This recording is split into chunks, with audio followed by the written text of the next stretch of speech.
अस्सलाम वालेकुम नाज़रीन, मैं हूं वकार अहमद और आप देख रहे हैं माइंड मैटर्स। हमारे साथ हैं दुबई से सवाद साहिबा जो कि हमारे नफ्सियात हैं और उनसे हमने एक अहम मौजू पे बात करनी है और वो अहम मौजू ये है कि एक तो हमसे किताब दूर हो गई और सवाद साहिबा किताब दूर होने के बाद ये जब से सोशल मीडिया आया और सोशल मीडिया का जो एक्सेसिव यूजेज है उसने बहुत सारे नफ्सियाती मसाइल को जन्म दिया है। तो ये जो एक्सेसिव यूज है डिजिटल मीडिया का, ये इसको आप किस नजर से देखती हैं? मैं तो पुराने जमाने की खातून हूँ तो मेरे हिसाब से तो किताबें जो है वो बहुत मेरे लिए तो बहुत ज्यादा मुकद्दम है कंपेयर टू डिजिटल मीडिया।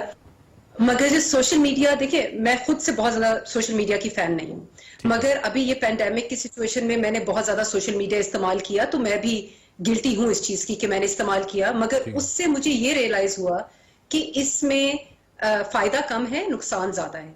एक तो आपका जो मुसलसल आपकी जो रेडिएशन के साथ एक्सपोजर है, जो उसकी लाइट के साथ एक्सपोजर है, जो फोन की लाइट होती है, वो आपके आंखों के लिए नुकसानदेह है, आपकी सोच के लिए नुकसानदेह है। और दूसरा जो उस पर आप कंटेंट देखते हैं, जो आप उस पर वीडियोस देखते हैं या पोस्ट लोगों की पढ़ते हैं, वो बहुत सारी नफ्सियाती जो इश्यूज हैं उनको जन्म देता है। हम सोते हैं तो फोन के साथ सोते हैं, उठते हैं तो सबसे पहले हाथ फोन को पड़ता है। तो मेरे ख्याल में, और ये मैंने आजमाया भी है खुद से भी पिछले दिनों, कि आप सोने से 1 घंटा पहले आप फोन बंद कर दें। चलिए 1 घंटा नहीं कर सकते, आप 15 मिनट से शुरू कर लें, 15 मिनट पहले बंद कर दें, आधा घंटा उसको इंक्रीज करें टाइम को, फिर पौना घंटा कर लें, फिर घंटा कर लें।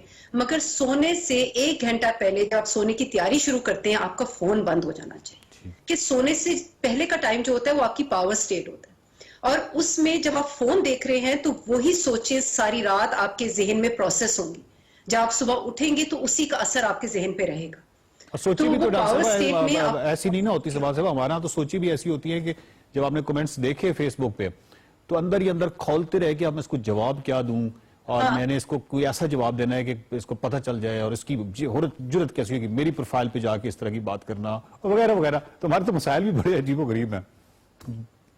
वो मसाइल इसीलिए है ना क्योंकि हमने इसको अपनी आदत बना ली। देखिए आदत बनाना आसान है, ठीक है, और हमारे आपको पता है कि जहन के कई लेवल्स होते हैं। एक होता है सबकॉन्शियस लेवल जो कि हमें नजर नहीं आता, मगर हम जो कुछ भी देख रहे हैं, सुन रहे हैं, महसूस कर रहे हैं, वो आपका सबकॉन्शियस माइंड जो है वो उसको एक्सेप्ट करता चला जाता है और आपको सर्टन एक मखसूस तरीके की आपका बिहेवियर फॉर्म कर देता है। और उसको खत्म करने के लिए आपको दोबारा उसी को आपने वापस जाना है उस सारे पैटर्न में। तो आप कहीं से तो शुरू करेंगे ना उस पैटर्न को तोड़ना। तो जितना आप उससे आहिस्ता आहिस्ता अपने आप को पीछे हटाना शुरू करेंगे उतनी बेहतरी होगी।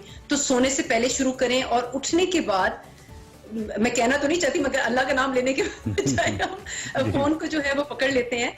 तो आप कॉन्शियसली कोशिश करें कि फोन पे हाथ पड़ने से पहले आप सिर्फ अपने आप पे कुछ पॉजिटिव अफर्मेशंस जो होती हैं, पॉजिटिव मुस्बत मैसेजेस जो होते हैं, वो अपने आप को दें कि आज का दिन मेरा अच्छा गुजरेगा, मैंने आज गुस्सा नहीं करना, सिर्फ आज के लिए मैंने गुस्सा नहीं करना, सिर्फ आज के लिए मैंने किसी के साथ बदतमीजी नहीं करनी है, सिर्फ आज के लिए मैंने किसी फिलोसोफर का, एक्चुअली मुझे इस वक्त नाम याद नहीं आ रहा, लेकिन उनका ये था कि जब आप उठते हैं, जबकि आंख खुलती है तो आपको 10-15 मिनट बिल्कुल इस तरह लेटे रहना चाहिए। आपको उस ख्वाब पे गौर करना चाहिए जो आपने उस रात देखे। अच्छी बात कोई सोचें, हमारी छोटी छोटी इतनी चीजें हैं जिसके लिए हमें शुक्रगुजार होना चाहिए कि हमारी सेहत है, आप उठने के काबिल हैं बिस्तर से, बहुत सारी चीजें हैं जिसके लिए हम शुक्रगुजार होना चाहिए। मगर उसके बजाय हम फोन को हाथ में पकड़ते हैं और फेसबुक की पोस्ट देख के तो गुस्सा खाने लग जाते हैं कि यार इसने मेरी कमेंट पे, मेरी तस्वीर पे सिर्फ 5 लाइक आए हैं, ये कैसे हो सकता है। डॉक्टर साहब एक टेक्निकल सा सवाल मेरे ज़हन में आ रहा है कि हम नफ्सियात में जानते हैं कि एक इंसान जो है वो 150 मैक्सिमम स्टेबल रिलेशनशिप्स जो है वो रख सकता है। फेसबुक में हम देखते हैं कि 5000 फ्रेंडशिप की यानी गुंजाइश है, फ्रेंड लिस्ट जो आपकी है वो 5000 तक है। अच्छा, टेंशन स्पैन जो है, जो आपकी बायोलॉजिकल लिमिट्स हैं इंसान की, वो तो वही है ना, मतलब चाहे सोशल मीडिया आपके आने से पहले भी वही थी, अभी भी वही है। तो उस टेंशन स्पैन को अगर 5000 पीपल या इतना बड़ा यानी सोशल मीडिया वो हर वक्त ऑक्यूपाई करेगा तो डेफिनेटली आपके जो नियरेस्ट रिलेशनशिप्स हैं वो भी डिस्टर्ब होते हैं, किताब पढ़ने का वक्त भी नहीं मिलेगा, अच्छी सोच, मुस्बत सोच कुछ भी नहीं रहेगा फिर तो। मैंने एक चीज शुरू की है घर में जो शायद मैं शेयर करना चाहूंगी, शायद किसी और के काम भी आ जाए, कि जब आप खाने की टेबल पे बैठे, एक तो कोशिश करें कि एक खाना सारी फैमिली, सारा खानदान इकट्ठा बैठ के खाए, कम से कम दिन में एक दफा। जी। और जिस वक्त वो उस पर बैठे तो मैंने एक केन की बास्केट रखी हुई है, और जब मेरी बहन या उसके बच्चे या घर वाले आते हैं खाने के लिए तो मैं वो बास्केट के अंदर अपने फोन के समेत उन सबके फोन डाल देती हूँ। अच्छा। तो जो टाइम आपका खाने की मेज पे है, 15-20 मिनट, 10 मिनट, जितनी देर भी आपने खाना खाना है, आप कम से कम एक दूसरे के साथ बात तो करें। टीवी ऑफ होता है, सारी डिवाइसेस आपकी जो हैं उनको आप एक तरफ रखते हैं, बंद कर दें और सिर्फ खाने पे गौर करें, क्योंकि हम हर वक्त खाने के बारे में सोच रहे होते हैं सवाए उस टाइम के जिस वक्त हम खाने की मेज पे बैठे और एक्चुअली खा रहे हैं। तो आप खाने पे फोकस करें कि आप क्या खा रहे हैं, आप एक दूसरे के साथ बात करें, रिकनेक्ट करें। डिवाइस से दूर वो 15 मिनट का टाइम जो है वो आहिस्ता आहिस्ता फिर आप बढ़ा सकते हैं। फिर आप किताबों की बात कर रहे हैं, किताब से बढ़ के और क्या जो एक मुफीद आपके लिए जो जरिया है वो और क्या है इल्म हासिल करने का। आजकल इल्म जो है वो एक क्लिक की मार है कि आप एक क्लिक करें, गूगल पे जाएं, आपको इंफॉर्मेशन मिल जाती है, मगर वो जार्गन भी होता है। जो सही इल्म है वो अभी भी, शायद आप मुझे पुराने ख्यालात का कह लें, जो भी मेरे ख्याल में किताब से जो इल्म हासिल होता है और जो आगाही हासिल होती है वो आपको सोशल मीडिया से नहीं मिलेगी।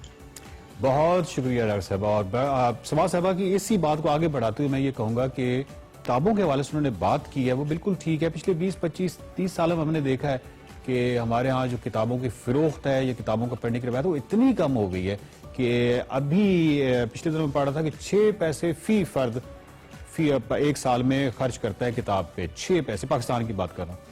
और अगर हम ये कहें कि ये सोशल मीडिया की वजह से है और बहुत सारी चीज़ें हैं इस तरह की आ गई है कि अब हमें मालूमात बहुत जल्दी मिल जाती हैं, डिजिटल मीडिया आ गया है, तो हम देखते हैं कि यूरोप में ऐसा नहीं है, अमेरिका में ऐसा नहीं है। बहुत सारी जगहों पे अभी भी किताब उसी तरह छप रही है वेस्ट में, और मिलियंस कॉपीज जो हैं उसके एक किताब की वो बिकती हैं और लोग पढ़ते हैं और वो रवायत अभी भी कायम है। तो मेरा ख्याल है कि हम इस हवाले से, तरक्की के हवाले से तो उनसे तो पीछे ही हैं। तो अब ऐसा तो नहीं है, तो अगर वहां पे अभी भी किताब को एक बुनियादी या बड़ा जरिया समझा जाता है।